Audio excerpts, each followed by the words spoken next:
Mesdames et messieurs, bonjour à toutes et à tous.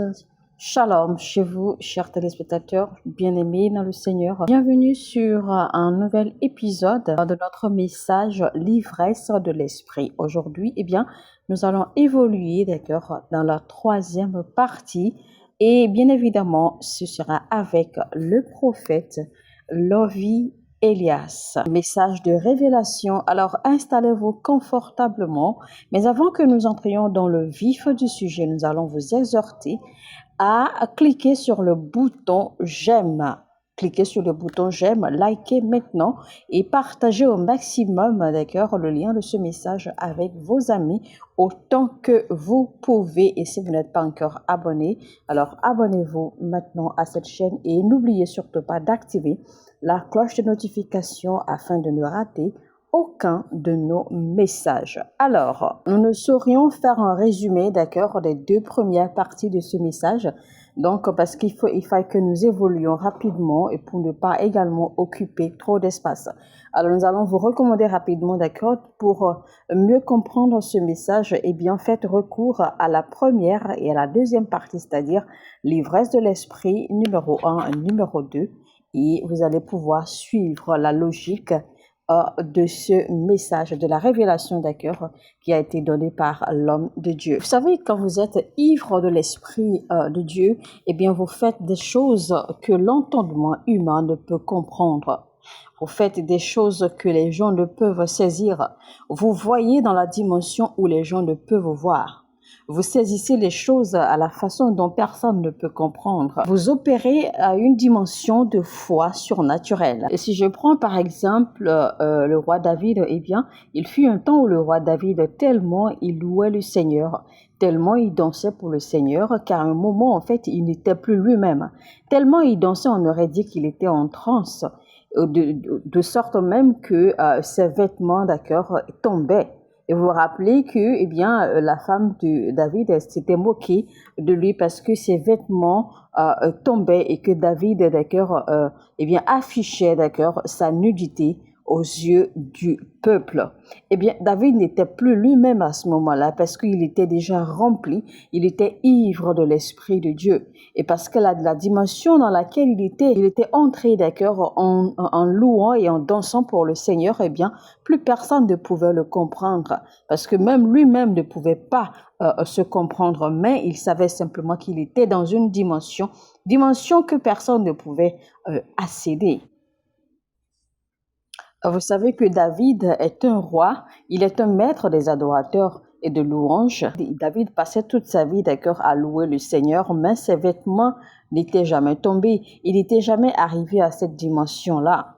Mais cette fois-ci, c'était totalement différent parce que, il avait eu une expérience divine. Il avait eu une expérience divine qui dépassait toutes les autres.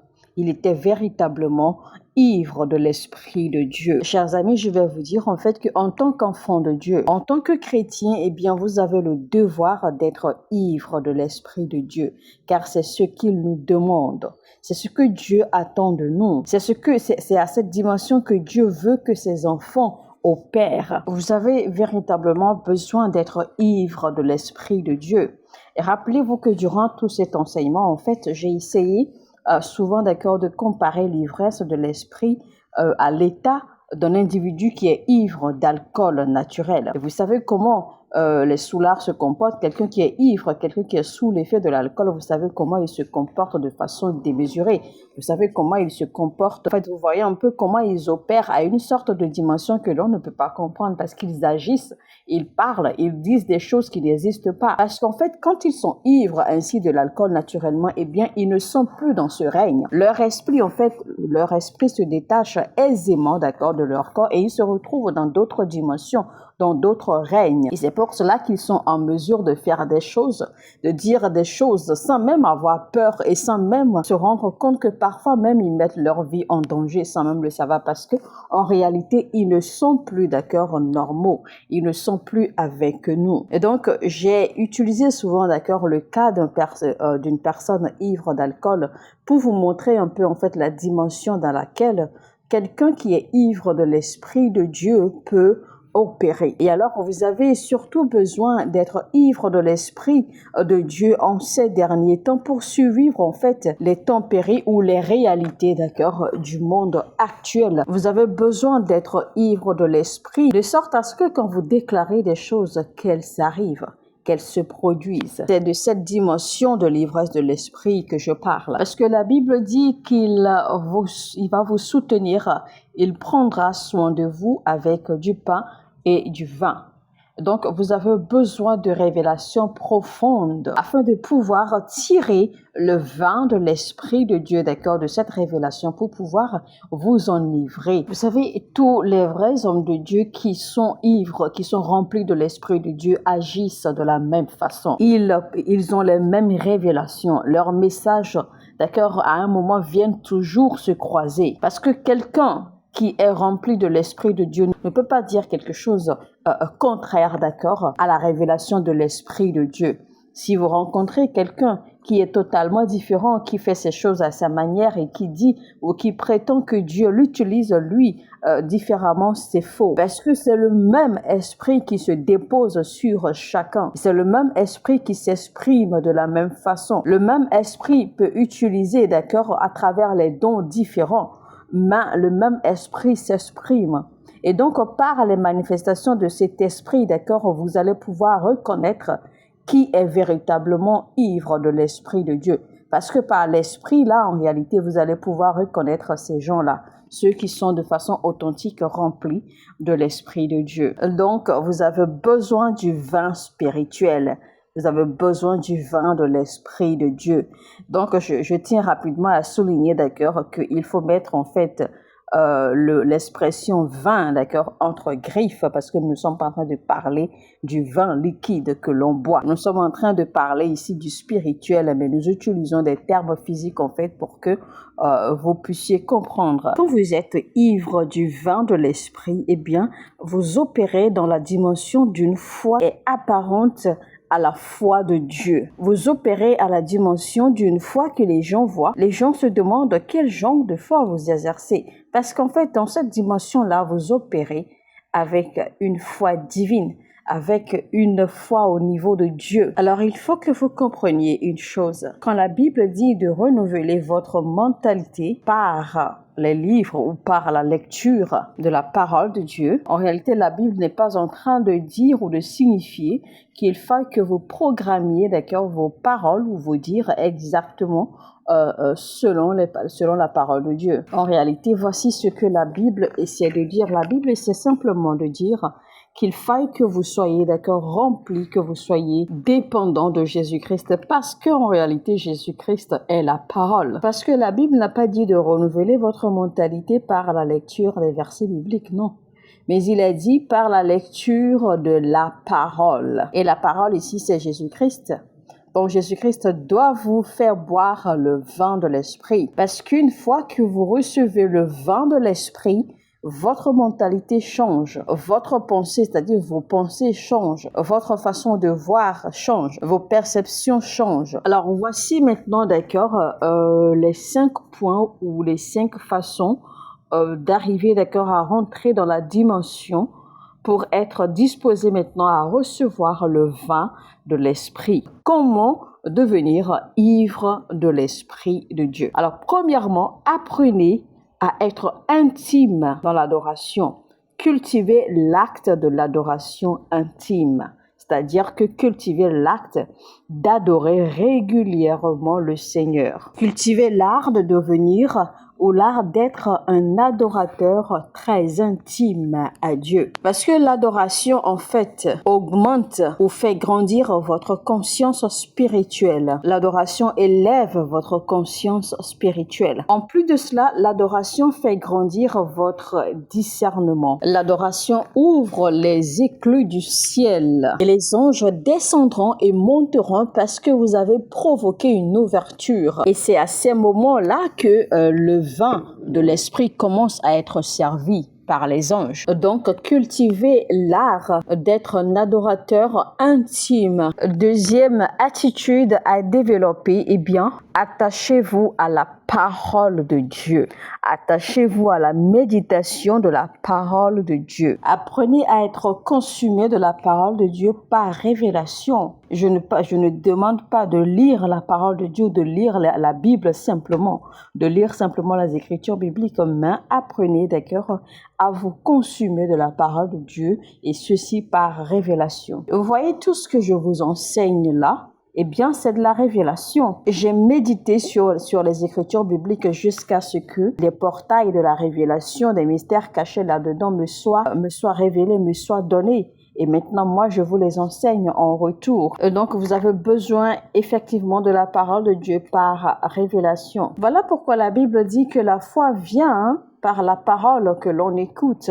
Et la parole que l'on écoute, c'est la parole de Dieu. Donc, ce que cela signifie, en fait, c'est d'écouter la parole qui vient de Dieu et non ce qui est écrit en fait dans le livre, la Bible, mais être en mesure d'écouter la parole de Dieu, de recevoir ce que Dieu dit à travers ses écrits dans la Bible. Et c'est cela qui pourra booster votre foi, car la Bible dit en écoutant la parole de Dieu, et que la parole de Dieu en fait vient, d'accord, de Dieu. Donc ça veut dire que en lisant les Écritures, en méditant sur les Écritures, vous devez arriver à ce point où vous recevez, où vous entendez la parole de Dieu. Vous entendez Dieu vous parler, Dieu vous faire des révélations, Dieu vous montrer des choses, Dieu vous ouvrir les yeux sur les choses, Dieu vous guider. C'est là en fait que votre révélation vient, et c'est là que votre foi pourra être boostée. En fait, c'est là que votre foi naîtra pour être élevée à la dimension de la foi de Dieu. La Bible constitue les témoignages de Dieu. Et la Bible, en fait, c'est ce que Dieu a dit. Ce n'est pas ce que Dieu est en train de dire présentement. Mais ça ne veut pas dire en fait que ça ne compte plus, parce que ce que Dieu a dit demeure et ça compte toujours. Le truc en réalité, c'est de mal comprendre le contexte réel de ce qui est dit par l'Esprit dans ce qui a été écrit dans la Bible. Je prends par exemple, pour les Juifs, la femme ne peut pas prier sans se couvrir les cheveux ou sans se couvrir la tête. Et ça, c'était la loi des Juifs.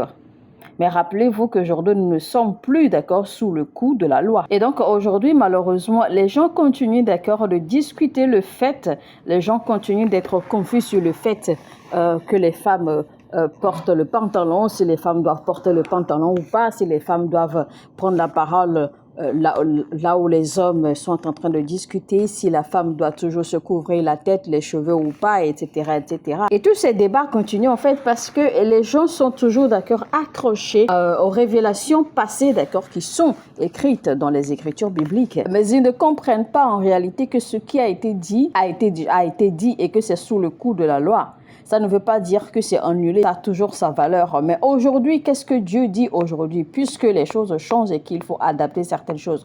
Donc, ces lois, ces prescriptions, en fait, étaient bonnes, d'accord, pour les peuples d'avant.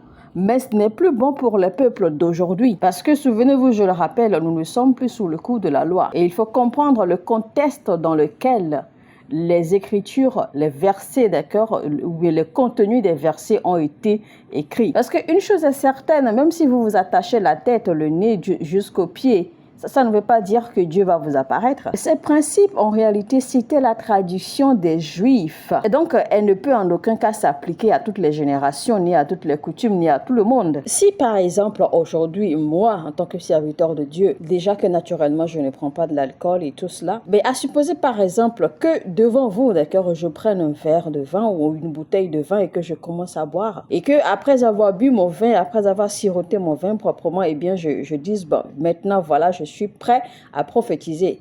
Je suis certain que vous tous, vous allez vous déconnecter. Mais voici que ce même vin, en fait, c'est ce même vin que Isaac a bu.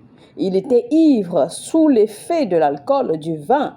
Et c'est à cette dimension que son esprit, d'accord, a pu se connecter au règne prophétique. Et c'est dans cette dimension que Isaac a pu prophétiser et faire toutes les déclarations et verser toutes les bénédictions, toutes les déclarations qui se trouvaient à l'intérieur de lui sur son fils Jacob. Cela ne veut pas dire en fait que cette pratique, d'accord, de Isaac dans le temps doit s'appliquer encore à nous aujourd'hui. Ça, c'est ce qui s'est passé en son temps. En notre temps, c'est autre chose qui se passe. C'est pour cela en fait que je disais tout à l'heure, que, en fait, vous avez besoin d'écouter la parole de Dieu. C'est-à-dire que Dieu doit vous parler directement. Et Dieu ne peut vous parler directement qu'à travers la révélation, à travers les écritures bibliques. Et c'est quand Dieu vous parle, là, vous avez sa parole présente, sa parole fraîche. Donc, ne prenez pas ou ne voyez pas Dieu comme vous avez l'habitude de voir Dieu. Et la façon dont vous voyez Dieu, Dieu n'est pas comme cela. La façon dont vous prenez Dieu, Dieu n'est pas comme cela. Dieu ne fonctionne pas ainsi. Le grand problème ici, en réalité, c'est que les gens pensent que quand on dit la parole de Dieu, eh bien, c'est ce qui est transcrit, d'accord, dans la Bible. Les gens pensent que c'est ça, en fait, la parole de Dieu. Les gens pensent que c'est lire, en fait, les écrits, là, les versets bibliques, les écritures bibliques, ce qui est transcrit. Parce que ce qui est transcrit, en fait, n'oubliez pas que ce qui est transcrit a été fait par les hommes et que cela se transmet de génération en génération. Donc, les gens pensent, en fait, que quand on dit la parole de Dieu, que c'est ça en réalité.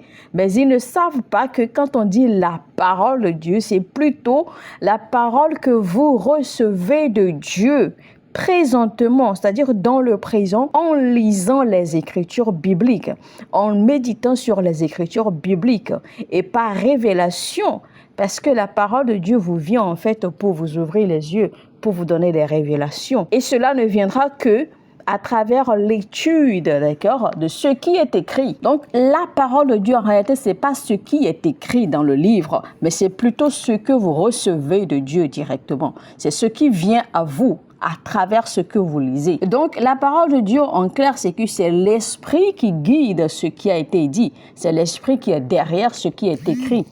Alors, prenez par exemple votre Bible maintenant et ouvrez-la. Tout ce que vous voyez, ce sont des écritures, n'est-ce pas? Ce sont des écritures bibliques. Maintenant, la parole, en fait, c'est l'esprit, d'accord, qui est derrière ce qui est écrit. Bon, en réalité, tout ce qui est écrit dans le livre en réalité n'est pas différent de tout autre livre parce que ce sont des écrits. Mais ce qui marque en fait la différence entre la Bible et les autres livres, eh bien, c'est l'esprit qui est derrière les écritures. C'est l'esprit qui se trouve derrière ces écritures bibliques. Et en réalité, c'est l'esprit là, d'accord, qui vous conduit, d'accord, dans le contenu de ces écrits. C'est la raison pour laquelle les occultiques, d'accord, ceux qui pratiquent la magie noire, la sorcellerie, etc., ils sont même en mesure de tenir la Bible physiquement dans la main. Et pourtant, ils ne sont pas frappés, ils ne sont pas foudroyés. Pourquoi est-ce que le tornade ne les foudroie pas? Pourquoi est-ce qu'un feu ne les brûle pas quand ils tiennent, d'accord, la Bible physique dans la main? C'est pour vous dire en réalité que ce n'est pas la Bible physique qui a le problème, mais c'est plutôt l'esprit qui est derrière et le contenu, d'accord, de ce qui est écrit à l'intérieur. Alors, troisième attitude à développer pour vous mettre dans cette position, à être prêt, d'accord, à recevoir le vin de l'esprit pour pouvoir en fait devenir ivre de l'esprit, eh bien, cultiver, d'accord, l'acte de pratiquer, l'acte de mettre en application, de mettre en pratique ce que vous lisez dans la parole. Cultivez l'acte de mettre en pratique ce que Jésus dit. La Bible a dit de prier sans cesse. Alors cultivez l'acte de prier effectivement sans cesse et vous allez voir que votre récompense, vous allez être récompensé, d'accord, du vin de l'esprit. La Bible dit clairement, d'accord, d'être quelqu'un qui pratique la parole. Soyez quelqu'un qui met en pratique ce qu'il reçoit. Ce qui veut dire il faut faire comme Jésus-Christ, manifester Jésus-Christ à travers votre vie, à travers vos actes. Alors, mesdames et messieurs, avant de clôturer, d'accord, notre message, nous allons rapidement faire un exercice prophétique, une bouteille d'eau, ou alors si vous avez, d'accord, le jus de raisin, d'accord, dont on se sert pour prendre la communion, d'accord, prenez-en, d'accord, peut-être dans un verre. Si vous n'en avez pas, eh bien, prenez de l'eau dans un verre ou alors prenez une petite bouteille d'eau minérale ou d'eau, en tout cas de l'eau que vous pouvez boire. Alors, nous allons rapidement faire cette prière et cet exercice. Alors, vous allez répéter, d'accord, tout ce que je dirai, vous allez répéter. Là où vous êtes, vous allez répéter cela en tenant, d'accord, votre verre d'eau ou votre bouteille d'eau. Dis, Seigneur Jésus, je te remercie car ta parole est vraie. Je te remercie car tu ne changes pas. Je te remercie car tu demeures le même. À cette heure-ci, Seigneur, je prie que tu me feras miséricorde, que tu me sanctifieras, que tu me purifieras et que tu me changeras en ce jour. En ce jour, je sais que ton désir, c'est pour que nous soyons ivres par ton esprit et non par les choses du monde et non par le vin du monde et non par le vin du diable. mais plutôt par le vin de l'Esprit de Dieu. En ce jour, tu ne nous as pas donné du pain, le pain des anges, mais tu nous as donné ton propre pain, ta connaissance vraie, la compréhension de Dieu. Tu nous as donné ton propre pain et non le pain que nos ancêtres ont mangé dans le désert quand ils quittaient l'Égypte, mais le nouveau pain qui vient du ciel, le pain de notre Dieu Tout-Puissant. Père, en ce jour, je prie pour la transformation. Alors commencez maintenant à prier, chers amis bien-aimés. Eh bien, comme je l'ai dit, répétez tout ce que j'ai dit en tenant votre bouteille d'eau ou votre verre de jus de la Sainte Seine et commencez à prier maintenant. Priez, d'accord, sérieusement, selon tout ce que nous avons répété à l'instant. Au nom de Jésus-Christ, nous avons prié. Amen. Alors, nous faisons rapidement une deuxième prière. Père, en ce jour, que toute racine de péché, de mort, de charnalité soit déracinée de moi, soit enlevée de moi. Père, transforme-moi. Touche les régions de mes caractères. Touche mon esprit. Que je sois transformé en ce jour, dans le nom de Jésus. Et quand je vais boire cette eau, que le contenu de cette eau soit transformé et que cela devienne un signe prophétique, que cela devienne un symbole prophétique. Et quand je vais boire cette eau, qu'un nouveau vin me pénètre de la même façon au mariage de Cana. Quand ils ont bu de cette eau, elle est devenue douce au point qu'ils ne savaient même pas que c'était de l'eau. Et ils ont cru que c'était du vin parce que c'était du vin. En ce jour, Seigneur, je bois du vin du ciel. Que mes pensées changent, que ma foi change, que ma foi devienne la foi de Dieu. Dans le nom de Jésus-Christ. Alors, chers amis, vous pouvez maintenant boire, d'accord, votre contenu. Buvez-le maintenant et commencez à prier en langue. Commencez à prier, commencez à faire des déclarations. Amen. Maintenant, je prie pour vous. Père, je libère la grâce prophétique sur toute personne qui écoute ce message. Que toute chose qu'ils ont déclarée à travers ces liquides, que cela se produise dans leur vie. De la même façon que les déclarations de Moïse sur Pharaon et sa maison et Égypte se sont manifestées. Que cela soit pareil pour eux. Tout ce qu'ils auraient déclaré, que cela se manifeste. Que toutes les portes d'opportunité, que toute bénédiction, que toutes leurs déclarations soient manifestées. Dans le nom puissant de Jésus-Christ. Amen. Continuez à faire des déclarations, chers amis. Eh bien, mesdames et messieurs, c'est donc la fin de notre message, la troisième partie de notre message intitulé l'ivresse de l'esprit, et c'était avec le prophète Lovie Elia. Si vous avez rattrapé le train en marche, eh bien, faites rapidement une pause et faites recours à la première et à la deuxième partie de ce message afin de suivre la logique de toutes les révélations qui ont été faites dans ce message. Et surtout, mettez en pratique tout ce qui a été dit et vous verrez la gloire de Dieu. Sur ce, mesdames et messieurs, je vous invite rapidement, d'accord, à liker cette vidéo. Si vous ne l'avez pas encore fait, likez, cliquez sur le bouton j'aime et partagez-la au maximum, partagez-la autant que vous pouvez. Si vous n'êtes pas encore un abonné de cette chaîne, abonnez-vous maintenant et activez la cloche de notification afin de ne rater aucun contenu, aucun message. Sur ce, je vous dis shalom chez vous et que Dieu vous bénisse.